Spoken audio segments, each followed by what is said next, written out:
채권한 사람 고부장입니다. 오늘 제가 여러분에게 소개해드릴 책은 1분 전달력이라는 책입니다. 일본인인 이토 요이치가 지었는데요. 회사 다니시면 또는 어떤 프로젝트를 하시게 되면은 프레젠테이션을 많이 하지 않습니까? 줄여서 PT라고 하는 것인데, 이 프레젠테이션을 어떻게 준비하고 어떻게 하는 것이 잘하는 것인가, 어떻게 효과적으로 전달되는가에 관한 거고요. 조금 넓혀서 직장에서의 대화를 할 때 어떻게 해야 되는가 하는 얘기입니다. 이토 요이치란 사람은 일본 은행에서 임원을 거쳐서 자펜 야후에서 근무하면서 차세대 리더 육성을 담당하는 멘토와 어드바이저로 활동하고 있는 사람입니다. 이토 요이치도 한때 PT를 할 때 정말 도망가고 싶을 정도로 긴장을 많이 해서 아무리 준비를 해도 소용도 없었고 하늘이 노래지기 일쑤였다고 합니다. 그런데 지금은 이 프레젠테이션의 달인이 돼 있는 거죠. 제일 먼저 우리가 인식해야 될 것은 무엇인가? 아무리 프레젠테이션을 잘하는 사람이라도 100% 완벽하게 전달하는 경우는 없다. 실제 청중의 80%는 이 PT를 귀 기울이지 않는다고 합니다. 그 점을 인정하고 시작을 해야 된다.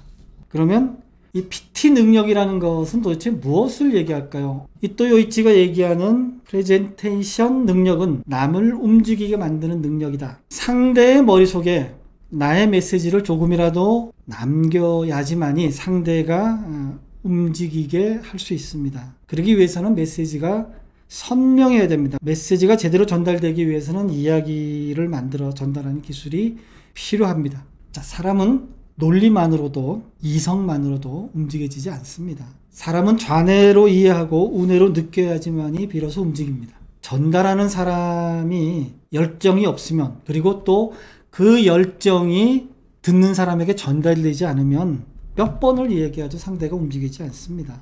논리적으로 이해하는 것도 중요하지만 열정적인 태도가 그래서 더 중요합니다. T를 준비하면서 가장 먼저 고려해야 될 것은 무엇일까요? 대상이 누군가 하는 점을 잘 알아야 됩니다. 대상을 모르고 가면은 정말 엄한 얘기를 할 수도 있고 그 사람들을 감동시킬 수 있는 PT는 애당초 할 수 없는 것이죠. 잘하는 강사는 가서 대상자가 누군지 재빨리 확인을 합니다. 나이가 많으신지, 여자가 많은지, 남자가 많은지, 어떤 직종의 사람들인지 이런 것들을 빨리 파악해서 그 사람들에 맞게 강의를 하는 사람이 잘하는 사람입니다. 두 번째 알아야 될 것은 이 프레젠테이션의 목적입니다. 이해하는 것만 해도 되는 것인지, 상대가 행동하고 움직이게 해야 할 것인지, 목표 지점을 명확하게 잡아야 된다는 것이에요. 그리고 세 번째, 순서를 논리적으로 구성해야 된다. 이렇게 얘기하고 있습니다. 결론을 먼저 말하고 근거를 뒤에 배치하는 피라미드형 구조가 설득하기 좋다. 그리고 프레젠테이션에서 사용되는 용어는 간결해야 되고 중복하지 말아야 되고 의례적인 부사, 접속사, 형용사 과감히 빼야 됩니다. 그리고 문장은 중학생도 이해할 수 있을 정도로 쉽게 만들어야 된다.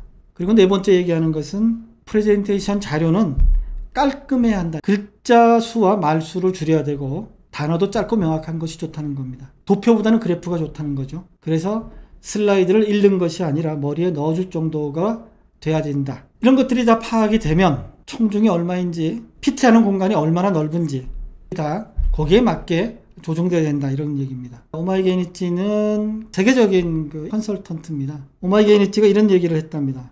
사고란 지식과 정보를 가공해 결론을 내리는 것이다 라고 했습니다. 근데 지식과 정보는 둘 다 데이터입니다. 어떤 데이터인가? 지식은 내 안에 있는 데이터고 정보는 내 밖에 있는 데이터다. 그래서 사고란 내 안에 있는 데이터와 내 밖에 있는 데이터를 가공하고 결합해서 결론을 이끌어내는 것이 사고다. 이렇게 얘기합니다. 아주 어떤 일을 결정해야 되는데 참 판단이 잘 안 서서 결론이 계속 뱅뱅 돌 때가 있습니다. 여러 가지 것들이 정리가 되지 않아서, 소팅이 되지 않아서 막 뒤섞여 있는 거죠. 그럴 때 결론이라는 것은 움직일 방향을 제시하는 것, 이 방향으로 소팅이 되는 것을 얘기하는 것이죠. 다시 말씀드리면 이게 좋다 이렇게 얘기하는 것이 아니라 이게 좋습니다. 그러니 즉시 추진합시다. 이런 식으로 결론을 내려야지 제대로 된 결론을 내리는 것이다.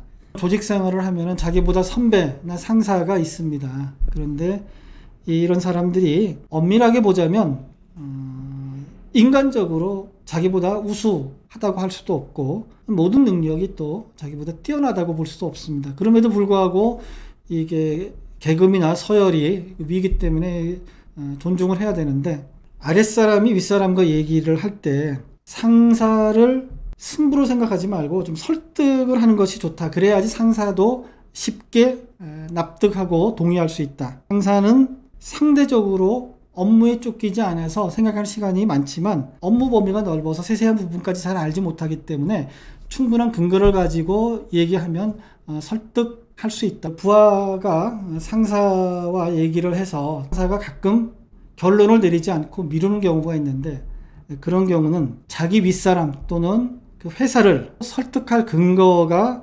명확하지 않아서 그럴 가능성이 높다. 그래서 만일에 그런 경우라면 다시 근거를 보완해서 제출하면 설득하거나 동의를 받기 쉽다. 상사와 대화할 때는 대화의 주도권을 지는 것이 중요하다. 이렇게도 설명합니다. 이렇게 상사의 지시를 따라서 또는 상사가 리드하는 대로 따라가지 말고 대화의 주도권을 쥐고서 자기 의사를 먼저 밝히는 것이 훨씬 더 유리하다. 상사의 의견과 자기 의견이 다른 경우라면 그 차이가 어디서 오는지를 빨리 파악하는 것이 중요하다. 주장 자체가 완전히 달라서 오는 경우도 있지만 입장이 달라서 오는 경우도 꽤 많다는 거예요. 도대체 이 차이가 어디서 유래하는지를 빨리 파악하는 것이 그 간격을 좁히는 데 도움이 된다. 이렇게 얘기합니다. 현대인은 수많은 보고를 받고 수많은 보고를 하면서 살아간다. 그래서 보고를 요령 있게 하고 요령 있게 받으면 일의 효율도 높아지고 성취도도 높아지기 때문에